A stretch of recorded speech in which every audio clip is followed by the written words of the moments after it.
Welcome to Beating Cancer Daily. Beating stage 4 cancer for 30 years still takes my breath away every time I say it.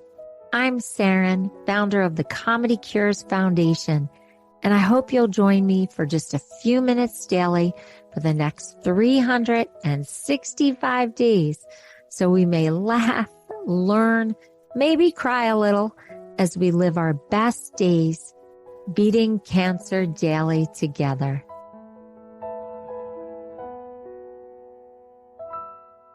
Does it feel like the world has gotten super noisy between social media and the news is so full of negativity and there's actually bombs flying?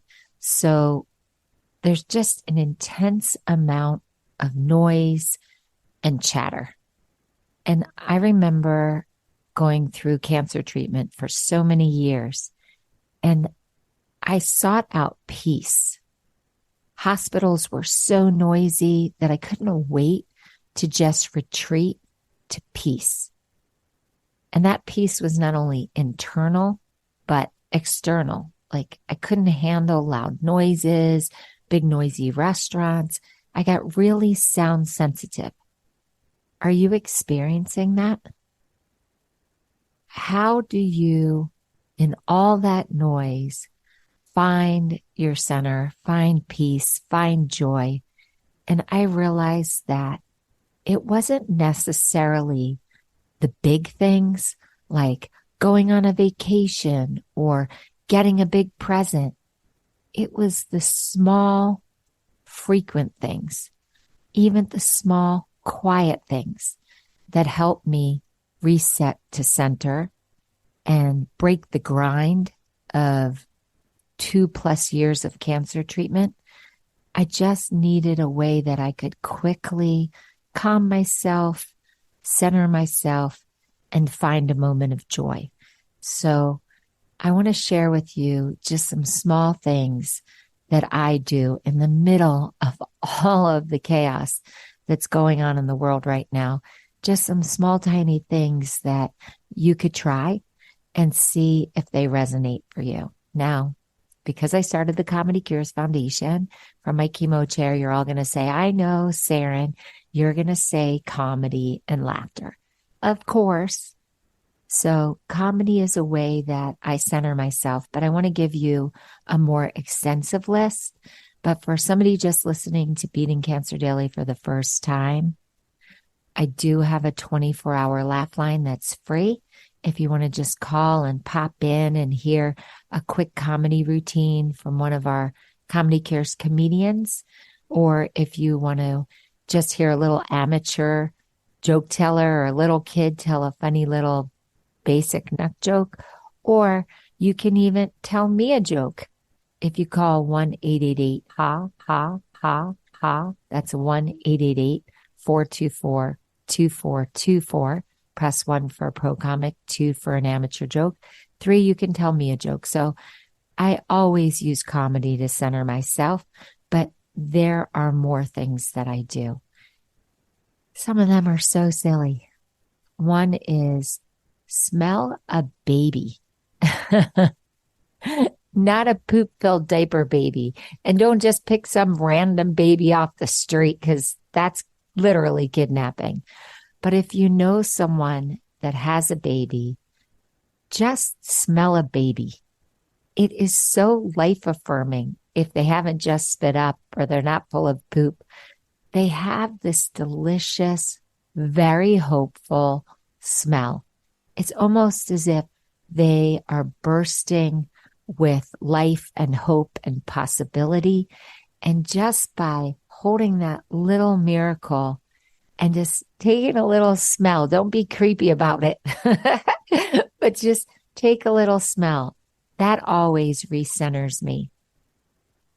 Another thing is greeting a friendly dog, especially if it's your dog and you come home, or a dog of someone you know and the dog is familiar with you and they see you for the first time, or even if they've seen you like an hour ago, they greet you with unbridled joy. tail wagging. They even smile. If you actually look, there's a researcher who actually studied pets smiling, and they smile when they see you. For me, just greeting a happy dog, hopefully it doesn't smell. I don't know. I'm so smell sensitive. I was very smell sensitive in chemo, but just a happy dog. Now, you might not be eating sugar if you are on active cancer treatment or a survivor. I cut it all out while I was on treatment, but as my survival years mounted, I reintroduced a bit of sugar into my system, and I compensate by putting a banana into this, but have a banana split and share it with someone you like.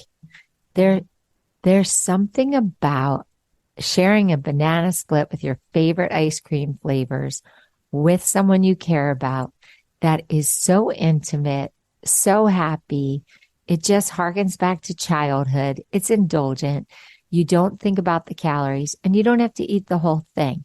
But there's something about the banana and the hot fudge and the ice cream flavors you love. And you might put caramel, I don't, or you might put nuts on it, which I love. Put a little bit of nuts in there, boosts the positivity of it.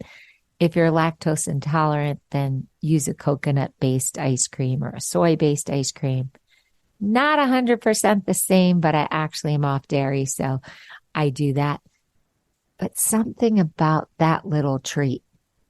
I love going to a bookstore and setting aside time and just going through different sections, gathering a bunch of books that look really interesting, and just sitting in a comfy chair or on the floor even, and going through the books, reading a chapter here, a chapter there, and just finding that one special book that I want to dive into. Kindle, it doesn't do it for me. I don't like reading books on technology because I have to be on technology all day at the charity. So just having the feel of the paper in my hands, for some reason, that makes me very much feel centered and alive. My husband's toes. I know it's going to sound silly and I can't share his toes with you, but if there's someone that you care about, just having your toes touch, you don't even have to talk. You can be on a couch or on a floor in a bed, but for some reason, just having my toes and my husband's toes touch really centers me, and it makes me feel connected and joyful. Some people love breakfast in bed if you're not bedridden and you decide just to have that little treat, arrange with a family member or a friend to bring you breakfast in bed one day. And if you want to be surprised, don't tell them what to make, or you can set the menu and just ask them to pamper you. I've talked about this before, a bathtub set with candles and a beautiful scent, and just luxuriate. Don't bring your phone in the bathroom. Just literally sit there and feel how soothing that bath can be.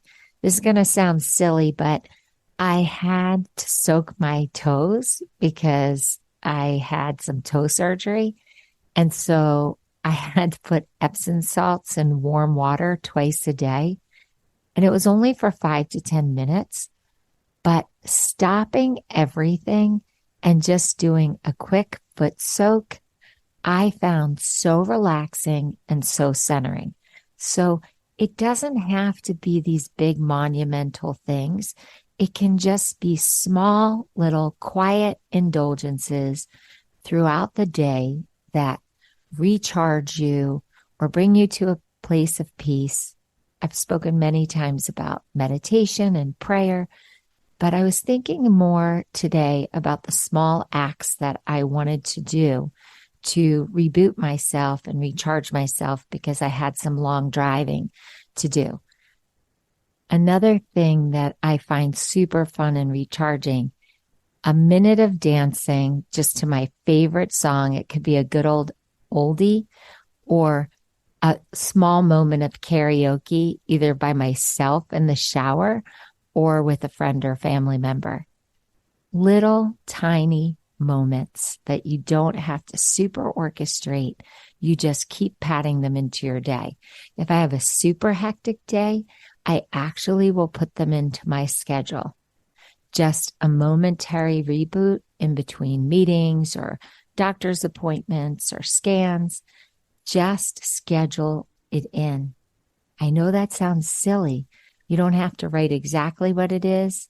I like to. I also have spontaneous moments, but I like to make sure that throughout every day, I'm centering myself and giving myself unbridled joy. And people say, Saranne, how do you have so much energy? You have this incredible energy and light.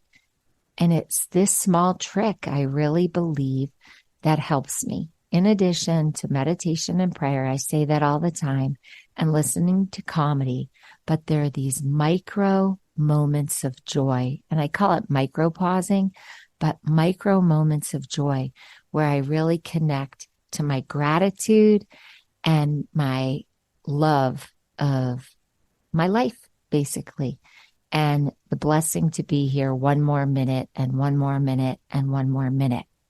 And even if you're going through treatment, even if you have been diagnosed with stage 4 cancer the way that I was, we can still reboot, find peace, celebrate, find joy, find strength for living. I just want to give you 2 jokes to help you reset today in case you don't have time to look for any humor. A priest, a rabbi, and a vicar walk into a bar. The barman says, "Is this some kind of a joke?" I'm sure you've heard all the classic joke setups where they use that before they tell the joke. I thought that was really cute. And then one more. I was having dinner with Garry Kasparov, the world chess champion, and there was a checkered tablecloth. It took him 2 hours to pass me the salt. Now, hopefully you've played chess before and you realize why that's so funny. I hope this helps. Have a blessed day, and I'll see you tomorrow. If you've enjoyed this podcast, then I'd love to ask for you to go to comedycures.org and check out our membership circle levels. You will find even more resources and more programming, like our live virtual Q&A sessions with me, our live Comedy Cures events with our very talented comedians, live health builder workshops with Jackie Bryan, hosted by me, a robust monthly newsletter, plus much more. It's really an exciting community. So please consider becoming a member, giving it as a gift, telling your friends, telling your hospital support group all about this community. I can't think of a more empowering way to go through a cancer journey or your survivorship or your caregiving experience than with us at Beating Cancer Daily. It's truly an honor to serve you. Thanks so much. See you tomorrow. Guess what time it is? It's time for me to read the disclaimer. Beating Cancer Daily and the Membership Circle are not in lieu of medical advice or treatment. They are for entertainment purposes only. Please consult your healthcare team to review your best strategy. Thanks for listening.